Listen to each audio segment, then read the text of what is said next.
Commençons par le tout début. Donc aujourd'hui j'ai 34 ans. Je suis née il y a 34 ans et quelques mois. Ma date d'anniversaire est le 27/06/1985. Mais nous allons commencer par le tout début, la rencontre de mes parents. Sinon, si c'était pas rencontré, je ne pourrais pas être là au jour d'aujourd'hui pour vous dire qui je suis et vous parler. Donc mes parents se connaissent via leur père mutuellement, qui travaillaient ensemble. Donc petit à petit, les deux pères ont décidé d'être amis, donc ils se rencontraient régulièrement. Petit à petit, mes parents se fréquentaient, mais s'appréciaient pas trop. Ma mère n'appréciait pas l'homme que mon père était. Donc chacun a fait leur vie. Mon père a enchaîné les femmes multiples. Ma mère a essayé d'en faire sa vie avec certains, et puis dans la vingtaine se sont retrouvés et ont décidé, parce que ma mère travaillait depuis l'âge de 16 ans dans une boulangerie, ont décidé de se mettre ensemble, et ce qui a très plu à mes parents mutuels, à mes grands-parents mutuels, parce que bon, ils s'appréciaient, puis ils savaient mutuellement qui était avec l'autre, quoi, parce qu'ils connaissaient l'enfant mutuel qui a grandi, donc c'était plus simple. Donc petit à petit se marient. Donc quelques années après, on décide de vivre ensemble, se marient, continuent leur relation, décident de m'avoir. Et ça, donc ils y sont dans une période d'essai bébé. Ma mère s'aperçoit qu'elle n'arrive pas à tomber enceinte. Va voir des médecins. On leur annonce que mon père a des petites difficultés pour créer. Et à ce moment-là, ils prennent 4 ans à faire diverses choses pour que je sois là. 4 ans après, Baby Lee arrive. La chose arrive le 27 juin 1985. Un enfant très attendu de tout le monde. Donc ma grand-mère très ravie d'avoir une petite fille. J'ai eu avant moi, il y a eu 2 cousins, une cousine, et je suis arrivée. Et après, il y a 2 autres cousins derrière moi. Donc on est en tout 6. Mais c'est vrai que c'était moi qui étais un petit peu plus les plus proches que les autres enfants qui étaient arrivés avant moi, pour diverses raisons qui concernent eux, et moi je m'en fous, c'est pas ma life. Et donc petit à petit, enfant qui grandit, moi je vais à l'école, j'adore la danse, donc je me mets dans la danse. Enfant au niveau petit caractère bien trempé, vivant dans une cité très calme à l'île-Saint-Denis, avec des copines, etc. Et donc elle fait la maternelle en bas de chez elle, et mes parents, vu que c'était un endroit qu'ils estimaient un petit peu trop délinquant pour moi, ont décidé de me mettre à Saint-Denis dans une école un petit peu plus stricte, pour me donner une éducation un peu plus simple, parce qu'ils estimaient que dans cette école les enfants étaient plus élevés que où je vivais actuellement. Donc du CP au collège, j'étais à Saint-Denis, où j'étais,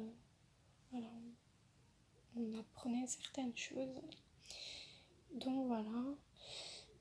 Arrivé à l'adolescence, gros problème avec mon père, trop autoritaire, trop sur moi, et je ne pouvais plus. Donc cet enfant qui était très caractère, parce qu'il faut savoir que je n'avais ni de frères ni de sœurs, toute seule à combattre des parents trop sur moi, parce que faut pas abîmer cette petite fille qui ont voulu et qui soit la plus parfaite au monde, parce qu'il faut pas qu'elle déçoive, parce que c'est la seule. Donc si elle déçoit, on est mal barré. On peut pas dire qu'on a d'autres enfants Il y a certains parents qui disent bon, bah, si elle fait n'importe quoi, bah, on se rabattra sur l'autre. Eux, ils pouvaient pas être avec moi. Donc, trop sur moi, trop possessive, trop. À m'oublier moi-même, à plus savoir qui il était. Et mon père se fait muter en Vendée, vers les Sables d'Olonne, où ils achètent une maison là-bas, où à 15 ans, obligé de partir. Moi, pas très contente parce que j'avais tous mes amis depuis que j'étais gamine, depuis le CP, qu'on suivait, donc pas envie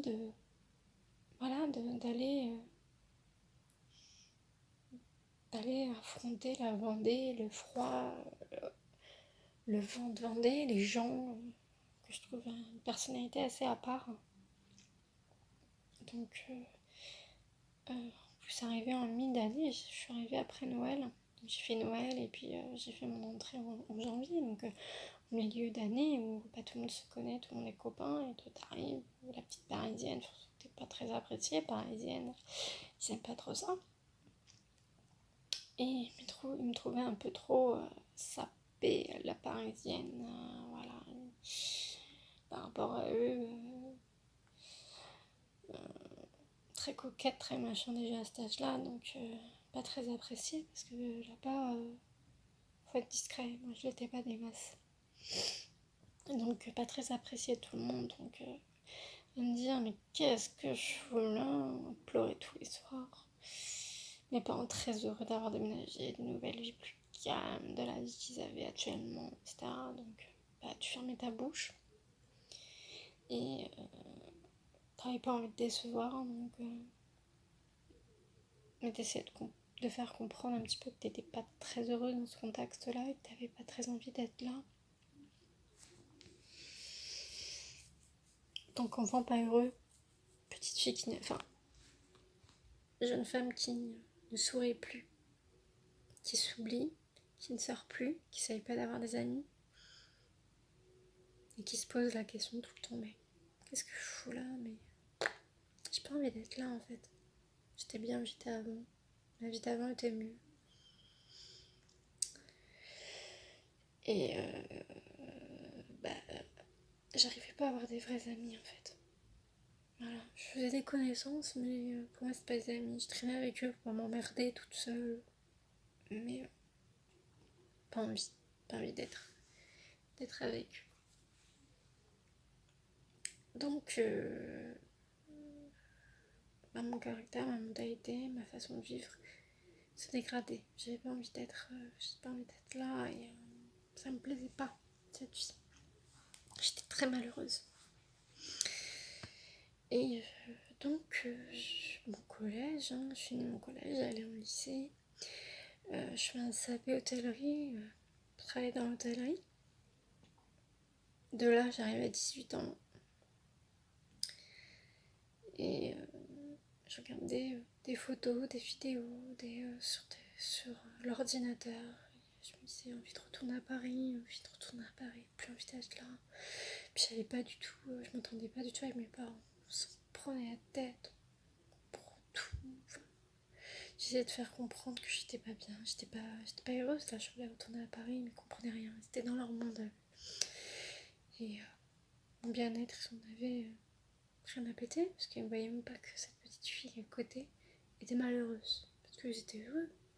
C'était une vie beaucoup plus calme, beaucoup plus pesante, mais qui ne me ressemblait pas. Qui n'était pas pour moi. Ils regardaient pas, ils voyaient pas. Oui, ma fille va pas bien, mais on comprend pas, c'est l'adolescence, c'est ci, c'est ça, c'est machin. Voilà. Femme de très fort caractère, femme ceci, femme cela, mais ils essayaient pas de comprendre. Si j'étais heureuse, si j'étais bien avec eux, si... On s'en fout. Donc, je décide d'aller sur des sites pour chercher un emploi dans Paris. Je trouve. Je m'en vais à 19 ans. 18-19 ans de la Vendée pour partir à Paris. Amie de sac. Heureuse. Très heureuse. Donc, très contente de partir dans Paris. Et ce travail, en fait, je me suis fait avoir. Un responsable très con. qui profitaient de mon jeune âge et pour m'emmener dans des missions à la con qui ne correspondaient pas du tout à qui j'étais. Et le début de pourquoi j'étais là, quoi.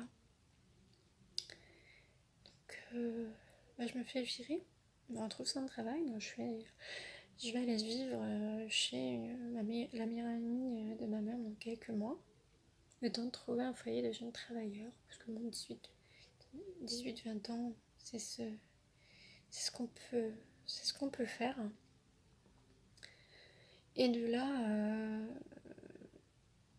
très heureuse dans ce foyer, donc j'étais dans l'intérim, donc dans l'hôtellerie-restauration.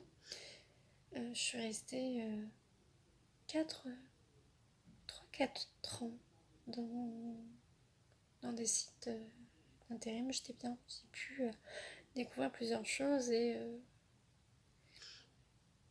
pouvoir avoir d'autres techniques qu'on n'apprend pas à l'école. Et j'étais contente parce que voilà, j'avais un peu plus et j'étais bien. De là, je rencontre le père de ma fille qui a 7 ans, ma fille qui a 7 ans aujourd'hui. Nous vivons très rapidement ensemble. Donc j'avais 23 ans, ils vivons très rapidement ensemble, donc je pars du foyer pour vivre dans un petit studio avec lui. Donc lui qui travaille de nuit, moi de jour, tous les deux on travaille beaucoup, avec des heures décalées, on ne se voyait pas beaucoup. Monsieur très lunatique, très malin, des fois tu faisais la gueule, je sais pas pourquoi, il disait pas donc tu savais pas. Voilà. Je prenais pas des masques, j'étais aussi moins fatiguée, enfin il n'y avait pas que lui. Je faisais du travail aussi, ça m'était quand même compliqué et dur. Donc j'étais aussi fatiguée, aussi j'ai le droit. Mais pour lui non, une femme fatiguée c'est pas normal, une femme doit travailler et faire la bonne à la maison. Si tu le fais pas, t'es pas une femme. Tu fais pas manger, tu fais pas le ménage, t'es pas une femme.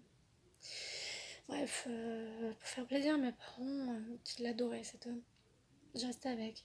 Je ferme avec eux, je me perds un peu dans cette relation et je fais genre la femme amoureuse quoi. Mais je suis pas heureuse, pas du tout l'homme qui me correspond. Mais je reste avec pour faire plaisir et par habitude aussi. De là, 3 ans après, on décide de déménager et de créer notre famille. Dorian. Notre fille Dorian est arrivée. Donc, premièrement, je suis enceinte. La plus belle chose au monde qui peut arriver à une femme, en sachant que j'ai toujours voulu être une femme, et j'ai oublié de vous dire qu'à 18 ans aussi, j'ai fait une autre rencontre où de lui, j'étais très très très amoureuse. Nous sommes restés ensemble et je suis tombée enceinte de cet homme aussi. Et qu'au jour d'aujourd'hui, ces filles ne sont plus là. Célia et Lena ne sont plus là ce jour parce que voilà, la vie a décidé autrement pour eux. Donc, 7 ans après, j'ai Dorian après cette grossesse. 7 ans après, Dorian. La vraie, c'est où j'ai pu vraiment être maman. Très fière d'être maman. Très fière de cette petite fille qui est très intelligente, très courageuse, très intelligente. Très fière d'être sa mère. Et cette petite fille grandit, jusqu'à ses 2 ans avec papa, maman. Maman commence à s'apercevoir que c'est pas du tout la vie qu'elle veut. Elle veut être heureuse sentimentalement. Donc, délaisse un peu le papa et se concentre que sur son rôle de maman. Cette petite fille grandit et moi aussi, m'aperçois que je suis bien maman, je suis heureuse maman. Mais femme avec cet homme, non. Donc cet homme décide de partir dans les Saônes, à Étampes précisément. Donc séparation. Et ma fille de 2 ans va régulièrement chez son papa parce que voilà, j'estime qu'un enfant a le droit d'avoir ses 2 parents et voilà. Et le loyer qui était très excessif où j'étais, je me retrouvais seule avec un seul loyer, la nourrice à payer toute seule parce que pas trop l'aide de papa, il me donnait 80 €, mais t'as voulu qu'on se sépare, ma démerde de toi en gros, puis l'aide de la CAF, donc j'ai dû tout gérer toute seule. Donc de là, pour lui faire comprendre un petit peu les choses, pour qu'il comprenne un peu que son comportement est pas top, hein. Et je savais que lui était amoureux et qu'il n'avait pas des très bons comportements avec moi. J'ai voulu y rejouer. Je lui ai dit ok, tu veux me prendre pour une conne, Ok, on va jouer. Je sais que tu veux revenir. Je vais te laisser revenir. Donc tous les week-ends, je passais mes week-ends chez lui. Petit à petit, on a décidé de vivre ensemble en temps de colocation. On n'était pas ensemble en temps de couple. Voilà, j'étais plus dans un optique faire plaisir à ma fille d'avoir papa et maman dans la même maison. Parce que elle avait besoin d'avoir son papa et sa maman. J'ai pensé qu'à elle.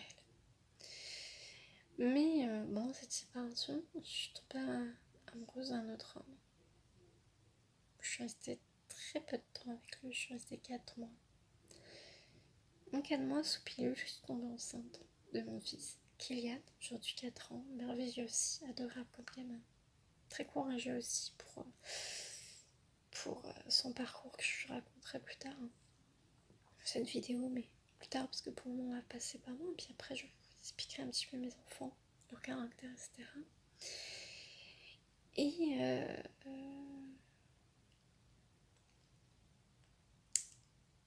Et je m'aperçois à 3 mois et demi que je suis pas bien, je suis fatiguée, j'ai des symptômes de gastro. Bizarre. Je vais retourner au médecin. Je dis voilà, je suis fatiguée, je pense avoir une gastro. Je donne des médicaments pour une gastro. Donc, gastro, c'est 4 jours. Donc, je suis censée, dans 4 jours, aller mieux puis retourner travailler. Mais tout le temps épuisée, tout le temps fatiguée. Bon, c'est vrai, je travaillais beaucoup, je faisais beaucoup d'heures. Donc, puis je faisais quand même 2 heures aller, 2 heures retour pour aller travailler. Je faisais 8 8, 8, 9, je visite. Voilà, c'était. Voilà, ça faisait 2 heures. 2 heures retour, plus 8 à 10 heures de travail, travail le week-end. Un enfant toute seule à s'occuper. Donc, oui, fatigant parce qu'un enfant de 2 ans demande beaucoup. Et bon, là, je tombe enceinte très rapidement de cet homme. Donc, il est dans mon bitou, je le vois pas tout de suite. Donc, je retourne voir mon médecin et disant que je vais pas mieux, que ça va pas. Donc, décide de faire certains tests. Sur le chien, on fait grossesse. C'est le truc qui était positif. C'était mon pichou. Qui était dans mon ventre. Donc, écho, m'aperçoit que je suis à 3 mois et demi. Même il pensait plus parce que c'est un enfant qui était grand. Il est né à 52 cm et dans mon bidou il était très grand déjà. Il pensait que j'étais à plus. Et enfin bon, tout s'est aperçu que non. Et c'est juste un enfant très grand. Donc arrive à 4 mois, on peut plus avorter, on a pu garder Pichou. On est un petit peu perdu. Parce que toute seule avec une enfant, j'ai du mal à gérer. Mais très fière aussi d'avoir un petit Pichou dans mon ventre. Surtout que j'ai toujours voulu un garçon et une fille et la vie elle me l'a donné. Et je continue ma live avec eux et je veux aussi faire plaisir à ma fille qui veut son papa. Donc il accepte de vivre avec cet homme. Cet homme n'accepte pas mon fils parce que lui, dans l'optique, ce qu'il voulait, c'était moi. Moi et sa fille. Tienne, il n'en voulait pas. Il l'a rejeté. J'ai continué ma grossesse, il l'a rejeté, il m'a demandé d'accoucher sous X. J'ai refusé. J'ai fait plein de démarches pour me séparer de mon fils d'ailleurs. Et en fait encore d'ailleurs. Et a mis mes parents aussi dans le... Déjà ça ne s'entendait pas du tout avec mes parents. Donc mes parents sont au courant que j'étais enceinte de mon fils, pas tout de suite, j'ai préféré attendre parce que je savais que quand mon fils était né, ça allait pas leur plaire. Eux aussi m'ont demandé d'avorter, me téléphoner tout le temps en me disant que j'allais pas savoir m'en occuper, que je ne pouvais pas être une bonne mère, que voilà. Donc à renier mon fils. Ma fille elle a le droit à son Noël, à son anniversaire, partir en vacances chez papy et mamie. Lui il regardait. Il regarde toujours d'ailleurs. Il dit rien. Il encaisse. Bon, peut-être pas il comprend parce qu'il est encore jeune, peut-être qu'il comprend pas tout. Mais je pense qu'il est pas bête. Il ne montre pas sa tristesse. Pas que maman soit triste pour lui surtout. Je pense. Je lui dis que mes enfants sont géniaux. On pense à leur mère tout le temps. Même s'ils sont jeunes. Et donc à la naissance de mon fils, je décide, parce que monsieur est reparti, n'accepte pas mon fils, donc repart à une rue à côté, pas très loin, pour garder encore le contrôle sur moi. Mais fait une autre rencontre, on rencontre quelqu'un d'autre quand même. Moi je refais ma vie, mais tu dois pas être loin, parce que moi je veux pas que tu refasses ta vie, quoi. N'accepte pas du tout mes conquêtes. Dès qu'il y a quelque chose de nouveau, elle raconte tout de suite à mes parents. Elle a fait ci, gna gna, on m'a raconté ça, gna gna, pour bien m'abaisser auprès de mes parents, quoi. Ça l'amuse. Très jaloux de la vie, parce que bon, moi j'étais une petite fille dans une vie un petit peu contexte riche, enfin riche, un peu plus d'argent que lui dans un contexte un peu plus pauvre. Que pouvais pas, moi j'ai tout à voir, j'avais juste à regarder un jouet, je l'avais. Et que ce soit ma grand-mère ou mes parents, c'était leur formule. Acheter tout et n'importe quoi pour moi. Et ma chambre était gavée. Gavée de jouets, gavée de vêtements, gavée. Tout ce que je voulais, j'avais. Ça servait à rien, mais pour autant que t'étais plus heureuse. Mais c'est pas grave, ils comprenaient pas. Ils comprenaient pas pourquoi on peut ne pas être heureuse avec tout ce que j'avais. Mais on s'en fout de ça, c'est parce que je préfère avoir un jouet dans ma chambre et jouer avec un seul jouet que. Et qu'avoir la vie que j'avais. Il fallait toujours jouer la meilleure, la mieux. Il fallait pas le droit de grossir. Parler à certaines personnes, pas à d'autres. Enfin bref, on s'en fout. Chaque parent donne l'éducation qu'on veut à ses enfants. Après, on risque de perdre ses enfants par la suite. Qui est arrivé, malheureusement, mes parents m'ont perdu. Déjà aussi parce qu'ils ont décidé aussi de renier mon fils. Donc ça n'a pas dû aider. Tu renies mon fils, je te renie. Parce que mon fils passe avant toi. T'es ma mère, t'es mon père, mais ma famille, c'est mes enfants. Avant tout. Si demain j'ai un troisième enfant et il n'est pas accepté, ce serait pareil. Et à ce moment-là, je décide de vivre pour moi, pour mes enfants, pour mon fils. Donc j'arrête de travailler pendant 3 ans pour m'occuper de mon fils, parce que je m'en voulais qu'il se retrouve tout seul, sans papa, sans grands-parents. Que ma fille avait, mon fils n'avait pas, et je m'en voulais lui donner ça. Donc j'essayais de compenser avec ma présence. Je suis donnée énormément de ma présence. Il faisait les dents, pleurait, il s'endormait dans mes bras, je le remettais au lit. Il faisait des nuits blanches. J'étais fatiguée, épuisée. Mais un sourire de mes enfants, c'était magique. J'ai vécu pour eux. J'avais au tout début rencontré personne. Je ne voulais pas rencontrer quelqu'un tout de suite. Je voulais que mes enfants et profiter d'eux, de ma vie de mère. Parce que j'étais enfin maman comme je le voulais. Je pouvais être la personne que je voulais. Je me levais comme j'avais envie, je me couchais comme j'avais envie. Vous voyez ce que je veux dire? J'étais moi. Enfin, moi.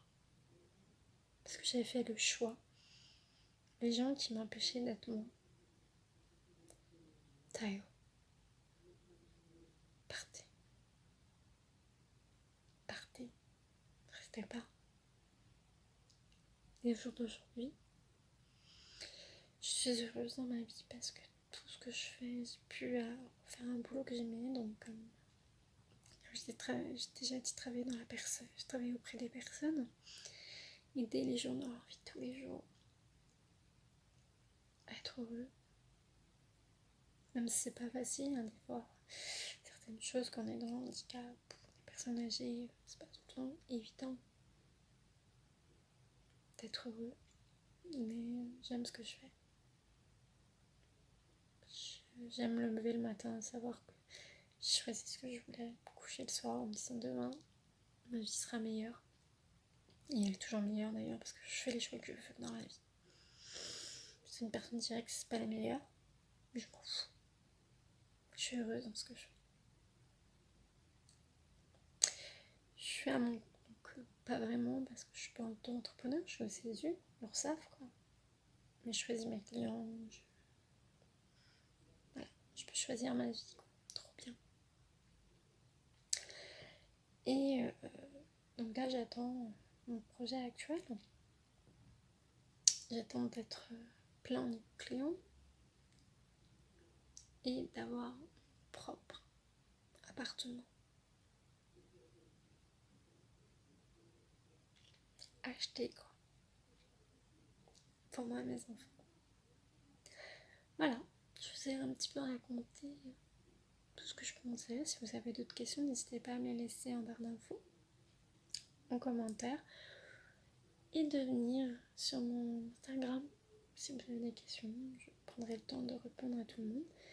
Alors ça serait bien d'être gentil, hein, de dire ce que vous pensez de la vidéo, ce que vous avez à dire, il n'y a pas de souci. Mais en respect. Respectez-moi. Moi je vous respecte. Je ne vous insulte pas, je parle bien. Je demande la même chose. Voilà, donc je vous fais des big up. Et n'hésitez pas à me dire si vous avez des idées d'infos aussi, des questions. Et à me dire ce que vous pensez des vidéos. Donc, très bientôt. Au revoir.